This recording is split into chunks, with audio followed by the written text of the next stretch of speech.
Good morning, everyone. Welcome back to your EVS class.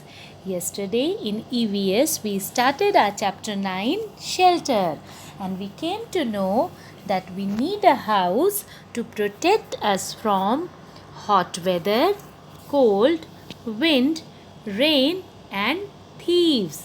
Houses can be permanent or temporary.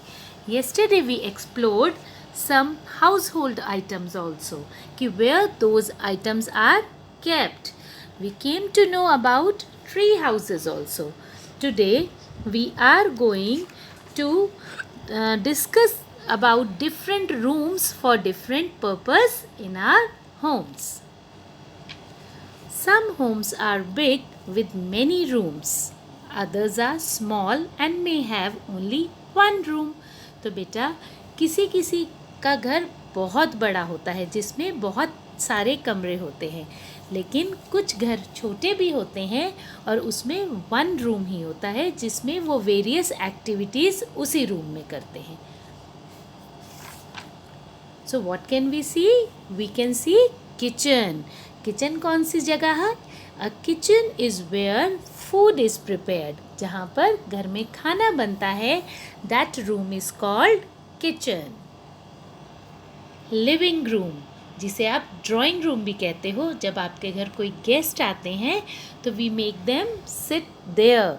A living room is where we sit together और meet guest. वैसे बेटा अगर घर में 2-3 bedrooms हैं तो सब लोग अपने अपने बेडरूम में होते हैं, लेकिन एक लिविंग रूम ऐसी जगह है जहाँ सब घर के फैमिली मेम्बर्स भी मिल के बैठ सकते हैं. दे गॉसिप, दे डिस्कस थिंग्स, और वहीं पर हम अपने घर के गेस्ट को भी बिठाते हैं. Now next room, dining room. A dining room is where we eat meals. Dining table पे बैठ के हम सब खाना खाते हैं. It is a good posture sitting on a dining table on the chairs and eat food there, है ना. तो डाइनिंग रूम वो जगह है जहाँ पर बैठ के हम अपने मील्स लेते हैं, lunch, dinner, breakfast. Bedroom. A bedroom is where we rest and sleep. जब हम थक जाते हैं and we want to sleep तो we go to our bedroom. हम बेड पे जाके आराम से रिलैक्स होके सो जाते हैं. तो bedroom is a place where we rest and sleep. Study room. A study room is where we read or work. In some houses एक अलग रूम होता है जहाँ पर सिटिंग का एक अरेंजमेंट होता है, बुक्स रखी होती हैं, टेबल चेयर होता है. तो वहाँ पे जाके जिसने भी स्टडी करना है या कोई अपना ऑफिस का या ज़रूरी काम करना है, people go in that room and they do their work. Bathroom, we all know very well. A bathroom is where we bath. A bathroom is where we bathe.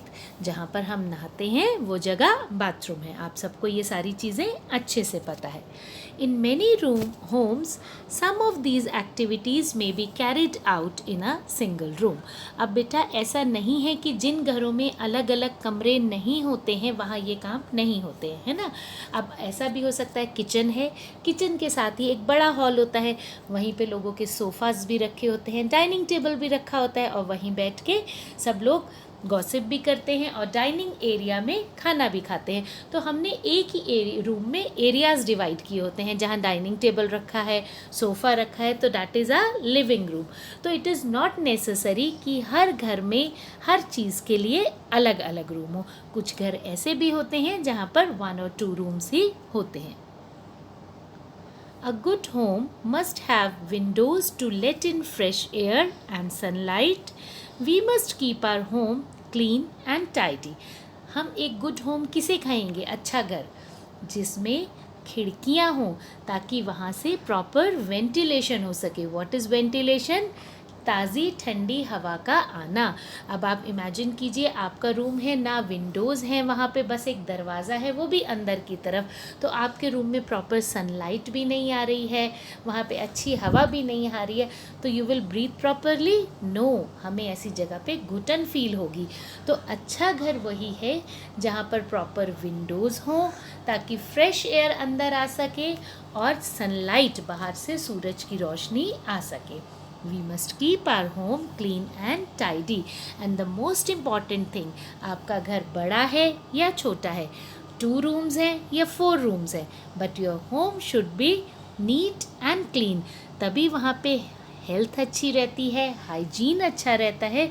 तो we should always try to keep our home clean and tidy. How can you keep your house clean? तो क्या ये responsibility सिर्फ मम्मा की है to keep your house clean? No, it is the responsibility, सबकी जिम्मेदारी है of all the family members to keep your house clean. हम अपने घर को कैसे साफ रख सकते हैं? By throwing garbage in the dustbin. जो भी कूड़ा हो हम उसको कहाँ डालेंगे? डस्टबिन्स में डालेंगे। डस्टबिन्स में we should always put polythenes, उसमें पॉलीथीन्स लगा के रखें ताकि आपके डस्टबिन्स में भी गंदगी ना हो। By mopping and brooming the floor, आपका जो फर्श है उस पे झाड़ू पोछा लगाने से भी आपका घर साफ सुथरा रहता है। By removing dust from house hold things, आप कभी देखते होंगे मम्मा को डस्टिंग करते हुए, है ना? तो जो बेड होते हैं, डाइनिंग टेबल्स हैं, सोफ़ाज हैं, उनके ऊपर हल्के हल्के से डस्ट पार्टिकल्स आ जाते हैं, तो हमें उस डस्ट को भी रिमूव करना चाहिए। And there are many more things by which we can keep our house clean. कैसे? We should keep our feet clean. हमें अपने पैर साफ रखने चाहिए। अगर आपके पैर साफ होंगे तो आपके घर भी साफ रहेगा। आप बेडशीट्स पे जब चढ़ोगे तो आपके घर की बेडशीट्स गंदी नहीं होंगी। तो अपने पैरों को हमेशा आप साफ रखिए, राइट? तो there are so many things to keep your, आपकी जो घर की चीज़ें हैं, आपके घर में चाहे घर छोटा है या बड़ा है, हर चीज़ को रखने की एक प्रॉपर प्लेस होती है। तो आपके घर में कभी मेस नहीं होना चाहिए, आपकी थिंग्स स्कैटर्ड हुई इधर उधर नहीं पड़ी रहनी चाहिए। Things should be arranged properly.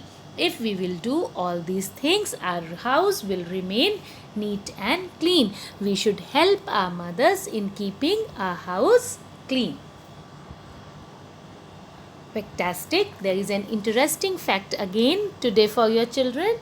Most houses have flat roofs.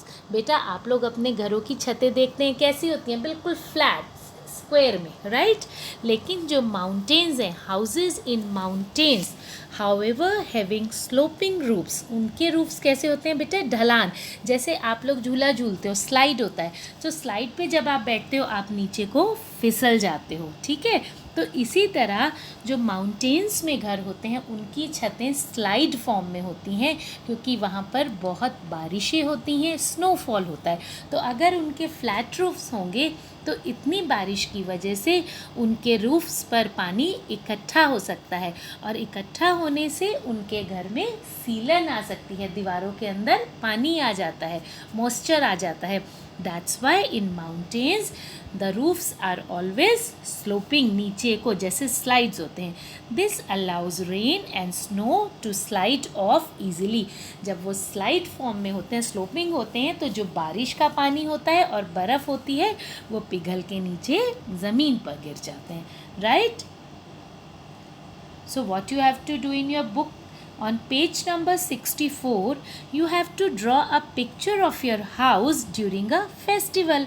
तो जब भी हमारे घर कोई त्यौहार आता है, हम अपने घर को सजाते हैं, तो आप उस स्क्वायर बॉक्स में अपने हाउस की एक छोटी सी पिक्चर ड्रॉ करेंगे, और आप अपने घर को कैसे डेकोरेट कर सकते हैं, अपनी क्रिएटिविटी, अपने इमेजिनेशन से आप वहाँ पर पिक्चर ड्रॉ करेंगे, and you will color it, right?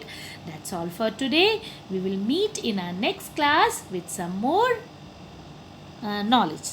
That's all. Bye bye.